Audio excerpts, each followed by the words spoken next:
किसी अंग विशेष का पूजन करने से उसका पूरा पूरा पूजन नहीं हो सकता। इसलिए इन तीनों के पार्द रुद्र या पार्थ शिवलिंग को स्थापन कर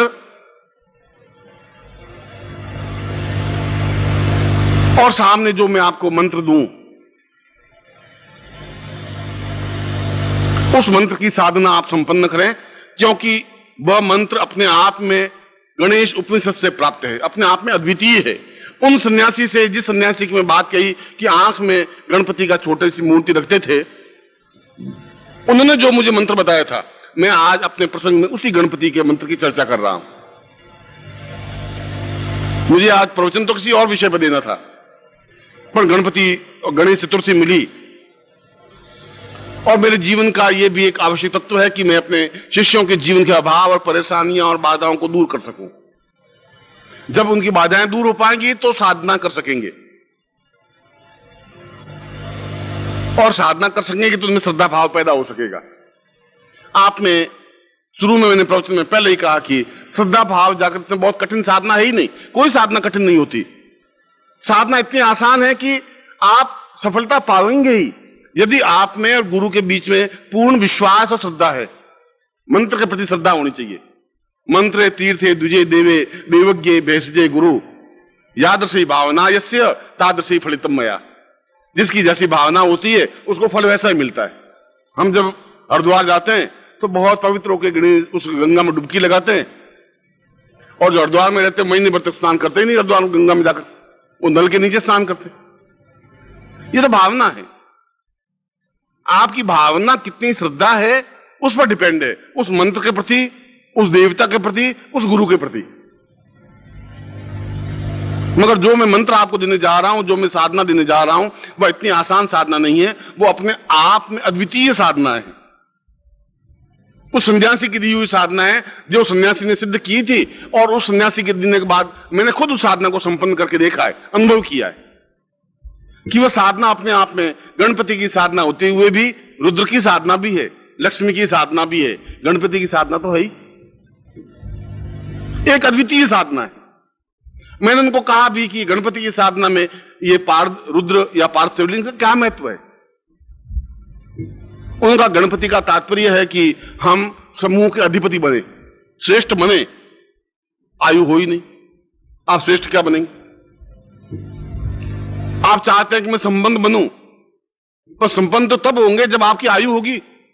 जब आपकी आयु होगी नहीं, आप जर्जर होंगे, आप बीमार होंगे, असक्त होंगे, खाट से उठ नहीं पाएंगे, 4 घंटे पालती मार के बैठ नहीं पाएंगे, आप मंत्र उच्चारण कर नहीं पाएंगे, आप आवाज करते रहेंगे, तो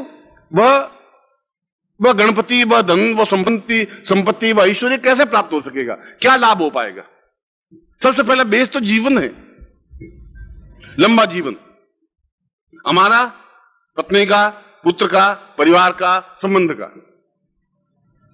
और उसके बाद जीवन में संपन्नता हो, ऐश्वर्य हो, भोग हो, सुख हो, सुविधाएं हो, और उसके साथ ही समस्त विघ्न तो पड़ोसियों के आ सकते हैं, गवर्नमेंट की प्रॉब्लम आ सकती है, डिफिकल्टीज आ सकती है, लड़ाई झगड़े हो सकते हैं, मारपीट हो सकती है, 100 तरह के प्रॉब्लम है। यदि आपने अनुभव किया होगा तो अवसर की प्रॉब्लम है, नौकरी की प्रॉब्लम है, व्यापार की प्रॉब्लम है, ग्राहक नहीं आने की प्रॉब्लम है, माल नहीं खपने की प्रॉब्लम है, नहीं बिकने का प्रॉब्लम है। प्रॉब्लम की कोई कमी है ही नहीं। उन सभी समस्याओं का निपटारा, निर्णय गणपति की साधना के माध्यम से ही हो सकता है। इसलिए इस साधना को आज ही आपको संपन्न करना है। यह साधना केवल आज के दिन की ही साधना है। यद्यपि समर्पण समारोह में कुछ और प्रयोग मुझे आपको करवाने थे, और मेरा विचार यही था कि मैं केवल 2 बार आपके सामने आऊं, सुबह प्रवचन करूं और फिर रात्रि को ही प्रवचन करूं। पर प्रवचन करने से कुछ नहीं हो पाएगा। मैं चाहता हूं कि जो अद्वितीय साधना ज्ञान अगर मुझे मिला है, और यदि ऐसा दिन है तो आप ऐसा कुछ कर सकें। कई ग्रंथों में, तांत्रिक ग्रंथों में इसको सर्वार्थ सिद्धि कारक प्रयोग भी कहा गया है, क्योंकि यह तांत्रिक प्रयोग भी है, यह मांत्रिक प्रयोग भी है। इसलिए इसको सर्वार्थ सिद्धि, सब तरह के सिद्धियां प्राप्त हो, सब तरह की इच्छाएं पूरी हो, सर्वार्थ सिद्धि प्रयोग भी इसको।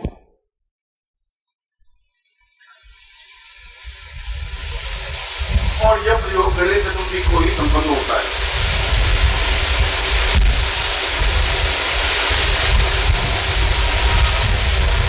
प्रयोग में आप बैठे पालकी मार करके, चाहे पालकी मार के बैठे या परमात्मा में बैठे, जैसी आपकी जैसी क्षमता है वैसे बैठे और सामने पार्थ शिवलिंग को स्थापन कर दें। कोई कपड़ा हो, कोई कागज हो, उसके ऊपर पार्थ शिवलिंग स्थापन हो। पार्थ की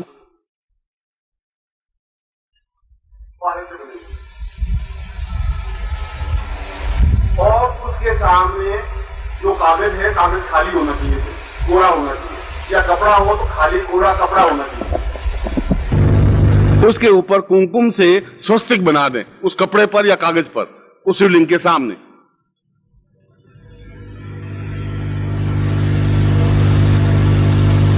स्वस्तिक का चिन्ह आपको बनाना आता ही है, यह आप समझ लेंगे। और स्वस्तिक के ऊपर चावल की एक ढेरी बना दें, थोड़े चावल रख दें।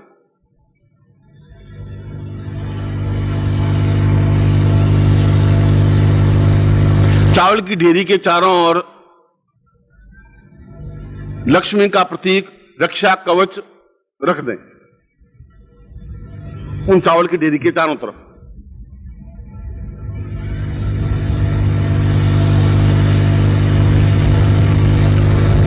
और फिर आपके पास विद्युत माला हो या स्फटिक माला हो या कमलगट्टे की माला हो, जो भी माला हो,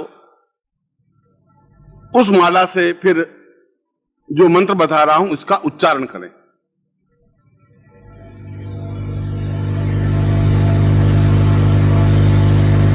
सामने गुरु का चित्र हो, यह आवश्यक है, अनिवार्य है। या तो गुरु स्वयं हो, सशरीर उपस्थित हो, या उनका चित्र हो या उनकी मूर्ति हो।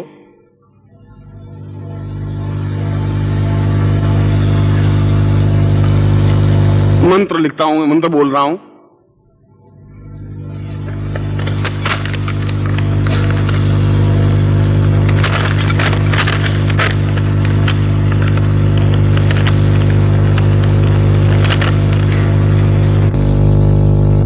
प्रवचन में एक बात कही थी कि आपकी आंख इस पूरे पेड़ को देखने के लिए व्यस्त है, मगर ये पूरा पेड़ एक दिन एक छोटे से बीज के अंदर समाया हुआ था। छोटा सा बीज था, इस हथेली में भी रख सकते हैं, 1000 बीज हथेली में आ सकते थे, मगर उनमें से एक बीज के माध्यम से इतना बड़ा पेड़ बना। ठीक इसी प्रकार बीज मंत्र होते हैं, मंत्र होता है, और 10 पेज का मंत्र भी एक अक्षर में समाहित हो सकता है, यदि बीज मंत्र सही हो तो।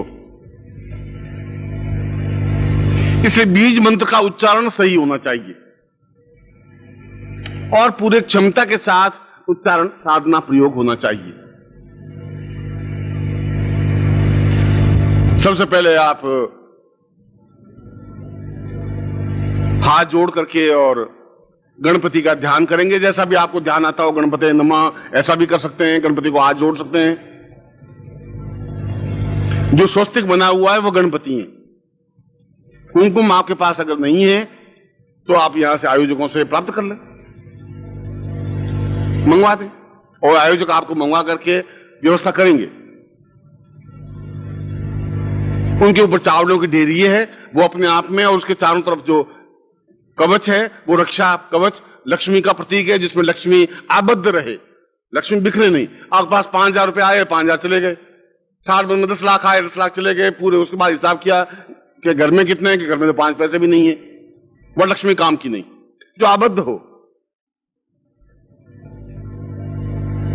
और शिवलिंग तो है जो कि घर में स्थापन करने योग्य है।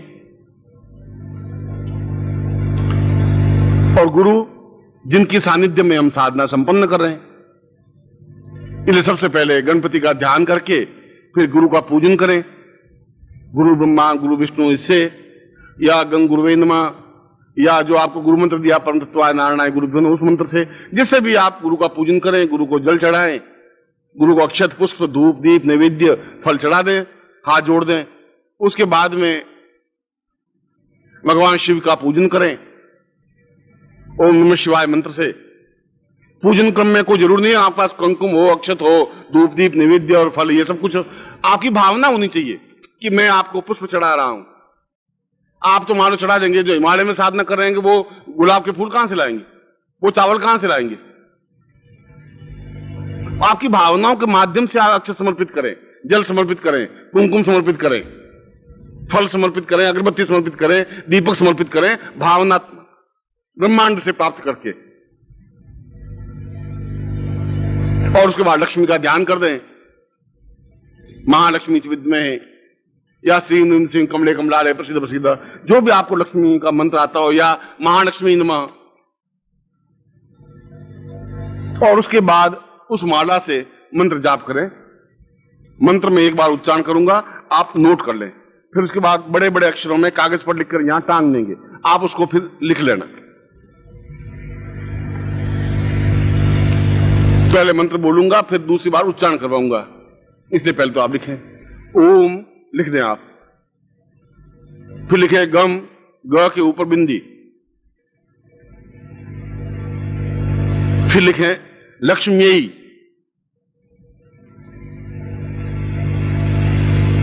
फिर लिखें रुद्र, फिर आगे लिखें आगच्छ,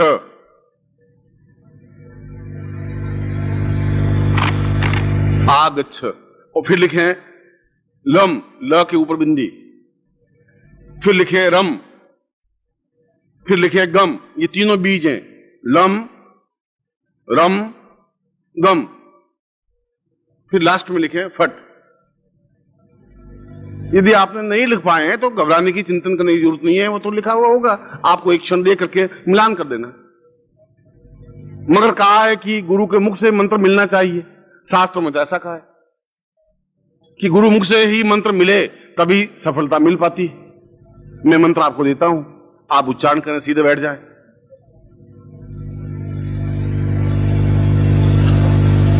बोलिए ओम गम। अब देखिए मैं म बोला है, गंग नहीं बोला है, गंग नहीं बोलना है, गम बोलना है। मतलब मैं उच्चारण को ध्यान रखना आप, क्योंकि इस मंत्र में, ये मंत्र अपने आप में तांत्रोक्त भी है, ये मंत्रोक्त भी है, इसलिए ध्वनि कौन सी होगी वह बहुत ज्यादा महत्वपूर्ण है। इसलिए मैं आपको बीच में समझा भी रहा हूं कि वो गम शब्द है, गंग शब्द नहीं है।